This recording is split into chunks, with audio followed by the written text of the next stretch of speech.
Para sa update kaugnay sa inaasahang pagtama ng Bagyong Christine sa Isabela, makakausap natin sa linya ang ating stringer na si Villamor Visaya. Villamor, kumusta yung sitwasyon ngayon dyan sa Isabela? Magandang gabi, Susan.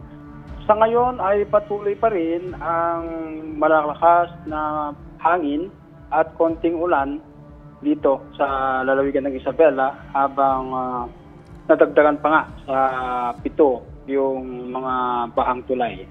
Oo. So, nadagdaga. Ilan na ngayon ang bahang tulay na hindi madadaanan ng mga motorista? Bali 7 mga tulay ngayon sa lalawigan ng Isabela ang baha, Susan, dahil nga kaninang alas 5 ay binaha na rin ang Kansan Bridge at ang Santa Maria Bridge.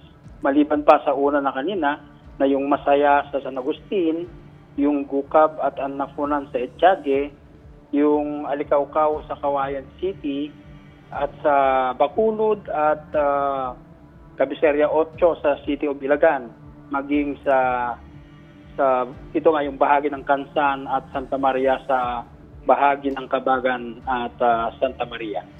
Villamor, kumusta yung sitwasyon sa mga evacuation centers?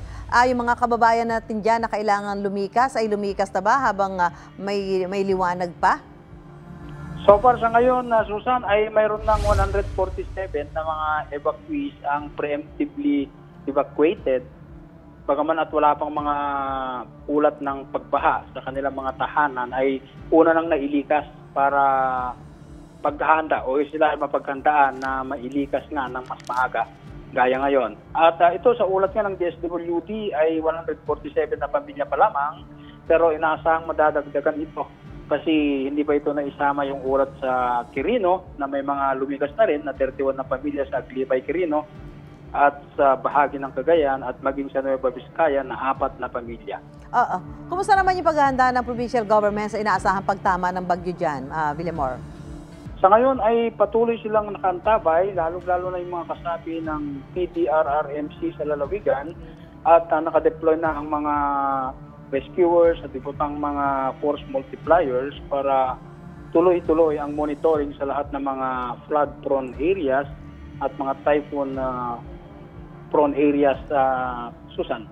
Maliban pa nga rito sa una ng mga ipinabigay na mga prepositioned food packs at patuloy pa rin na nakaangkla na liquor ban sa yung no sailing at no fishing policy. Maraming salamat, Villamor Visaya, ang ating Isabela Stringer. Mag-iingat kayo dyan.